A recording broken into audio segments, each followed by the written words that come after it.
पुराने समय में एक बड़ा ही सुंदर राज्य था। उस राज्य का राजा बड़ा ही उद्धार, धर्मात्मा और प्रजा को प्रेम करने वाला था। वो अपने प्रजा के सुखों के लिए एक से एक बढ़कर सुंदर राज्य व्यवस्थाएं करवाता और उनकी सुरक्षा के लिए कड़े से कड़े कानून बनाता। उसने एक नया कानून प्रचलित किया कि अमुक अपराध करने के लिए अपराधी को देश निकाले की सजा दी जाएगी। कानून तोड़ने वाले बहुत से दुष्ट आत्माओं को राज्य से निकाल बाहर किया गया।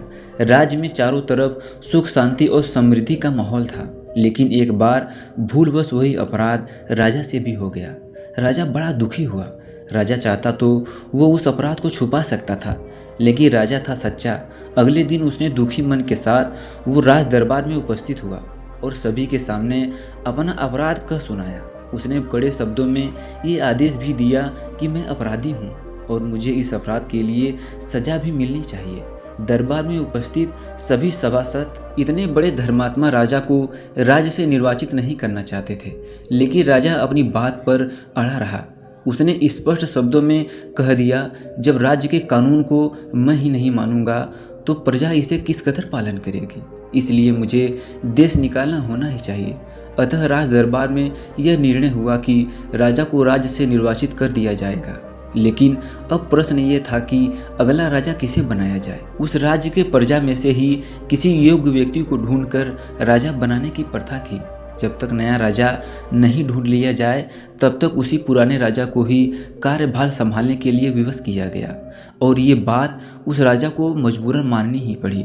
उस जमाने में आज की तरह वोट पड़कर चुनाव नहीं होते थे। चुनाव का ये तरीका उन्हें पता नहीं था, ऐसी कोई बात नहीं थी, बल्कि उन्हें अच्छे से पता था कि ये तरीका उतना प्रभावशाली नहीं है, बल्कि लालच, ध्वंस और झूठे प्रचार के बल पर कोई भी नालायक चुना जा सकता है।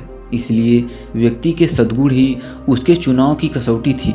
जो भी व्यक्ति सभी के सामने अपनी योग्यता को सिद्ध करता वही चुन लिया जाता था। जितना उस राज्य का राजा धर्मात्मा था, उतना ही उस राज्य का प्रधानमंत्री भी बुद्धिमान था। उसने नया राज्य के चुनाव का दिन निश्चित किया और पूरे राज्य में ये घोषणा करवा दी कि जो भी इस निश्चित दिन को सुबह 10 बजे राजमहल में आकर महाराजा से आकर जो सबसे पहले मिलेगा उसे राजा बना दिया जाएगा।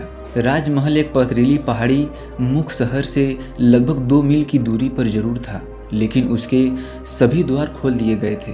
भीतर जाने के लिए कोई भी रोक टोक नहीं थी। राजा के बैठने की जगह भी खुले में थी और वो घोषणा के दौरान सभी को चिल्ला चिल्ला कर बता दी गई थी। राजा के चुनाव के 2 दिन पहले प्रधानमंत्री ने सादा शहर खाली करवाया और उसे अच्छी तरह से सजवाया। सभी प्रकार के आराम और भोग विलास की वस्तुएं पूरे शहर में जगह जगह रखवा दी गई और उन्हें लेने की सभी को छूट थी। किसी से कोई कीमत नहीं वसूली जानी थी। सब कुछ मुफ्त में था। कहीं मेवे मीठा के भंडार खुले हुए थे तो कहीं खेल तमाशे हो रहे थे।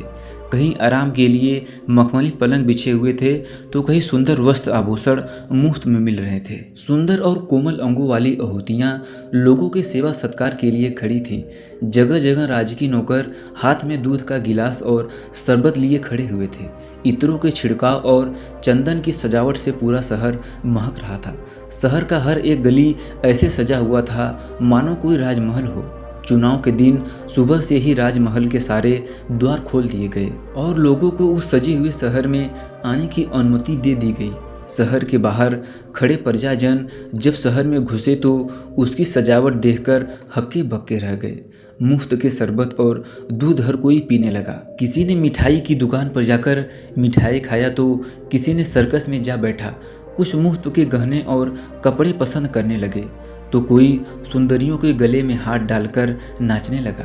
सभी लोग अपनी अपनी रुचि के अनुसार सुख सामग्री का संभोग करने लगे। 2 दिन पहले ही सभी परिजनों को मुनादी करके ये बता दिया गया था कि राजा से मिलने का सही समय ठीक 10 बजे का है। इसके बाद पहुंचने वाले राज्य का अधिकारी नहीं माना जाएगा।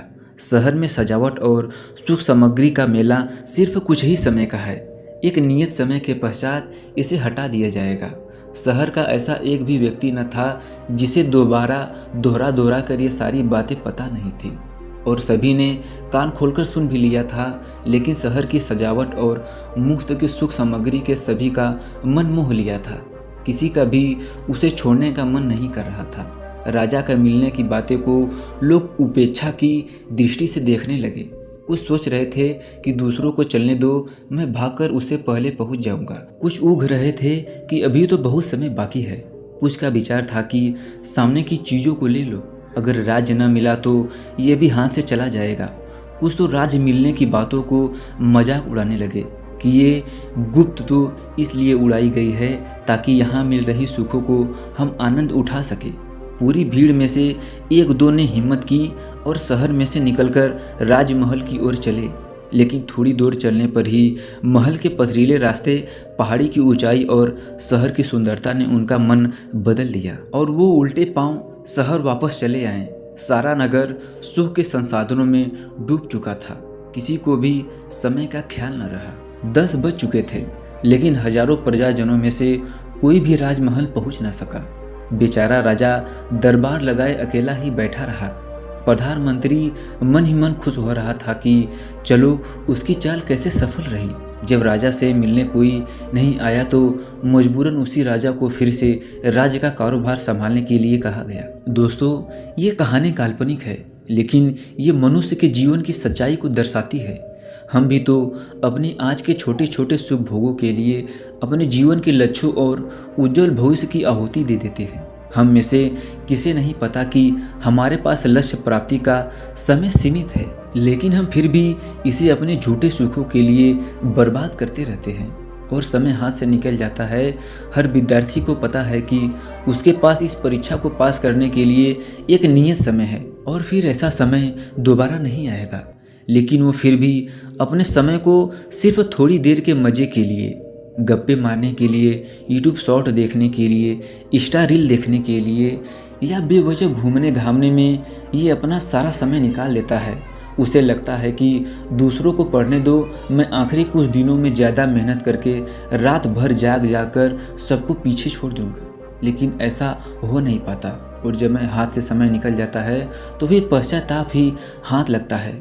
आखिरकार सब कुछ जानने के बाद भी हम बार बार वही गलती इसलिए करते हैं क्योंकि हमारा खुद पर नियंत्रण नहीं है, और ये नियंत्रण इसलिए नहीं है क्योंकि हमने कभी भी गंभीरता के साथ अपनी आदतों को नियंत्रित करने का प्रयास ही नहीं किया। हम बीच बीच में अपने मन को छोटे छोटे मज़े चखने के लिए छोड़ देते हैं, इसलिए ये कभी भी दूर के बड़े आनंद को प्राप्त करने का प्रयास ही नहीं करता और हमें छोटे छोटे सुखों में उलझाए रखता है। हर काम के लिए समय सीमित है क्योंकि जीवन कभी भी खत्म हो सकता है, लेकिन हम में से कितने लोग हैं जो इस घोषणा को याद रखकर छोटे छोटे सुखों में नहीं डूबे रहेंगे और अपना हर दायित्व को समय पर पूरा करते रहेंगे। अवसर चला जा रहा है और हम आज के छोटे छोटे सुखों के भुलावे में पड़कर अपने अनमोल समय को बर्बाद किए जा रहे हैं और उज्जवल भविष्य की ओर आंख उठाकर भी नहीं देख रहे हैं।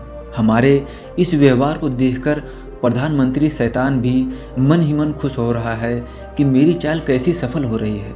दोस्तों, कैसी लगी ये कहानी कमेंट करके ज़रूर बताना। अगर अच्छी लगी हो तो इस चैनल को सब्सक्राइब जरूर कर देना। हमें आपके प्यार और सपोर्ट की ज़रूरत है। धन्यवाद।